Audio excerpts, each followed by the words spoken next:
Hello, everybody, and today I will be explaining how my combo Paladin works. So let's start. I'm not very good at intros, if you've noticed. Requa Proudhorn, our hero, for 2 mana, you flip him to the backside. It reads damage can't be prevented, which means armor cannot prevent damage, which means that every time you're attacking with an Ambassador Chromie, armor doesn't do nothing about that. So she's always getting shuffled back into your deck. And so he's a really good hero. Next is Ambassador Chromie, who is the combo in this deck. If you have Ambassador Chromie in your graveyard, uh, then and you have an Urn of Lost Memories on the board, then and you have 5 mana. Then you Scimitar of Sirocco, swing, crack it with the Urn, get back a Chromie. Chromie swings in, and even if your opponent has armor, you make sure Rec was flipped by turn 5, so that armor doesn't do nothing about that. I will go more in depth on the combo a little later. Next is Twilight Citadel. Twilight Citadel is in this deck because Etched Dragonbone Girdle is a card. Etched Dragonbone Girdle makes it so that for 2 mana, I draw 2 cards, which is pretty broken. So it just lets us dig through our deck and keep on getting chromies to keep on doing the combo, which I will explain more in depth later. Next are the quests. The quests are really good because, for instance, Donation of Wool, 1 mana, draw card. You usually do this on turn 1, so draw a card, then discard a card. You just discard your Scimitar of the Sirocco. It has artifact almost as if you didn't discard a card, so that's 1 mana, draw 1. Then Darkness Calling, which you activate always a little later in the game. Draw 2 cards, then discard a card. Draw 2 cards, and then you just discard a Chromie. Chromie, which you can always get back with the Urn of Lost Memories, which means that this is effectively a draw 2 cards, then discard 0 cards. So yeah, these quests are pretty cool. Next is Scimitar of the Sirocco, which you can play from your graveyard, and on turn 5, you can play it and also manage to swing with it in the same turn, which means that then you'll find yourself swinging, and then it has an aura effect of giving allies ferocity. So then you crack it with the urn, and you get a Chromie, and then you smack face, and I've already said this, so yeah. Now you might be asking, this combo probably is not that consistent because you always need to redraw Chromie, you need to live until turn 5, sometimes you just don't draw the combo pieces. So we need a lot of survivability, which we do with, of course, all the really good defensive abilities you have in Paladin, which are really good. For instance, Greater Judgment. Basically a 4 mana destroy all abilities or 4 mana destroy all allies. It's almost never a 4 mana destroy all equipments because we really need Scimitar of the Sirocco or Urn of Lost Memories on the board, so we have a lot of those. So still, 4 mana destroy all abilities or allies is pretty broken. Now, when going against allies that are a little more aggressive, Penance is also absolutely insane. That said, we are only running 2 because a lot of decks in Classic don't run that many allies or don't run any allies for that matter, such as weapon rogues, which I faced a lot of in this tournament, or control mage sometimes. So penance is only a 2 of. Next is Hammer of Justice. Hammer of Justice not only cycles, but when going against aggro, it prevents 2 or 3 points of damage.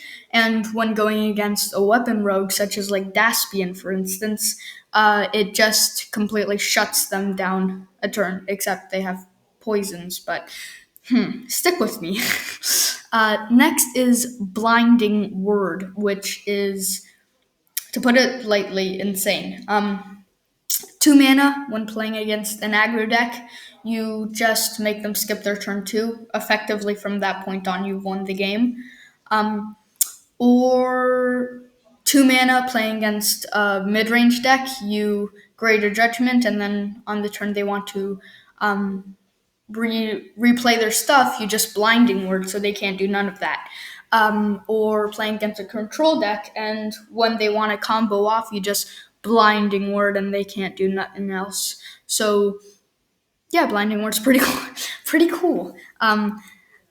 And also it exhausts a hero in the process. So if your opponent has like a Broderick Langforth and has a bunch of damage coming at you, even if you've made them not be able to play anything, you also make them exhaust their hero in the meantime. So Blinding Word is absolutely insane. Then we have Ruiner Recall, because Ruiner Recall is a really, really flexible card.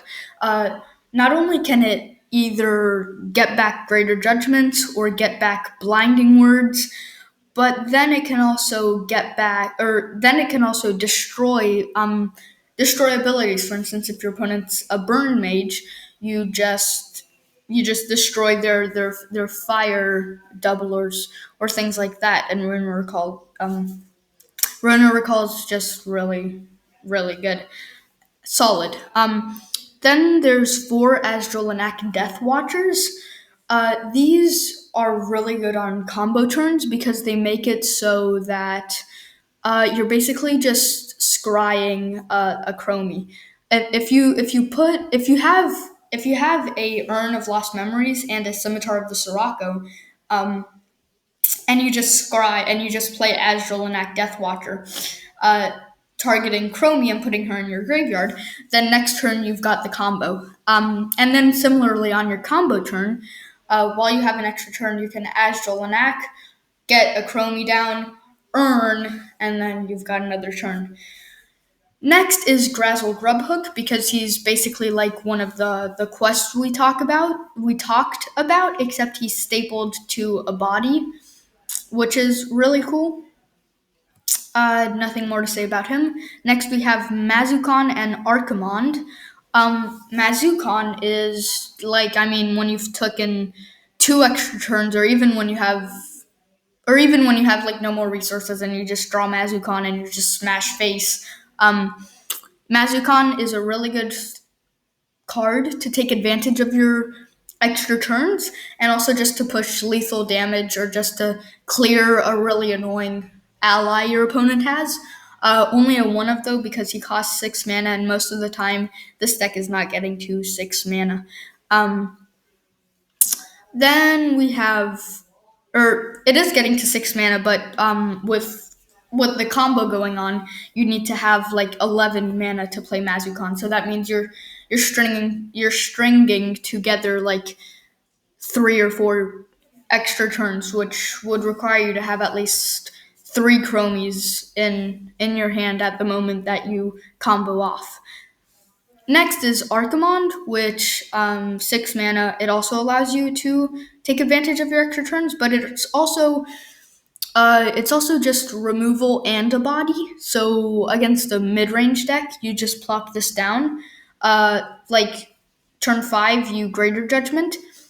Turn 6, they develop a couple medium-sized threats to try to redevelop, and Archimonde just destroys one of them, and then the other medium-sized threat is facing down a 7/5, which looks juicy to trade into because it only has 5 health, but 7 attack and smash. So Archimonde is really good. And then we have Daydak, because Daydak is just a busted card. Protector. Eternal, which means you're never running out of cards in your deck. Protector, which means you're slowing down aggro a lot, and which means aggro has to trade into Daydak. And when he is destroyed, he just gains you 5 life, and the damage is less relevant, except when you're going against a control deck and you've already got like 15 resources. But yeah, that's Daydak. And then lastly, there's Vindicators brand, which which costs 3 mana, which means with the urn you can crack it to get a chromie, which you almost never do because then it doesn't have ferocity. But you can also just crack it and get a Grazzle Grub hook, and then in the process also destroy an ability or an equipment. So it's really flexible.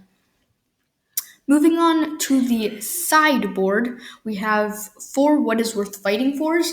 Uh, this is a really good card and is even more prime in against control decks where it's just extra card draw to dig through your deck for chromies, and it's also like for 3 mana draw 2 is really good against control decks. Against aggro decks, most of the time you're just putting in 2 because you don't really have that much mana to spare. You can't just take up a turn 3 just to draw 2 cards. But overall, this is just a really, really good card. Next is Blessing of Salvation, which, when playing against any Warlock deck, really, is kind of a have to put in the deck because it stops any discard spells from doing anything. Um, then is Jadai Jaleel, which is kind of a cliche card, but if you're playing against any sort of healing, you can just if you're playing against any sort of healing, this is obviously really good. But then also when you're comboing off, if you have time, you can just Jadai Jaleel, and then when you have no more chromies which is an extra 3 attack, and then when you have no more chromies to take extra turns with, you just bounce it back to your hand so that it's safe if your opponent wants to attack it. And then lastly is Karina of Silvermoon, which is also kind of a cliche card, which kind of just shuts down any one card if it's ruining your strategy. In this tournament, I haven't put in any of them because most of them were pretty straightforward strategies. But Karina should be in here because any card that just destroys you, like for instance, just a random scenario. Your opponent just has a Gammon, and you want to close out the game with like a Mizukon, but your opponent can just block with the Gammon. So Karina, just player, Arcane Torrents the Gammon, and doesn't have any powers anymore, and Mizukon just swings face. So yeah, that's my deck tech. I hope you like the deck. If you have any suggestions to it, um, please give them to me. And yeah, thank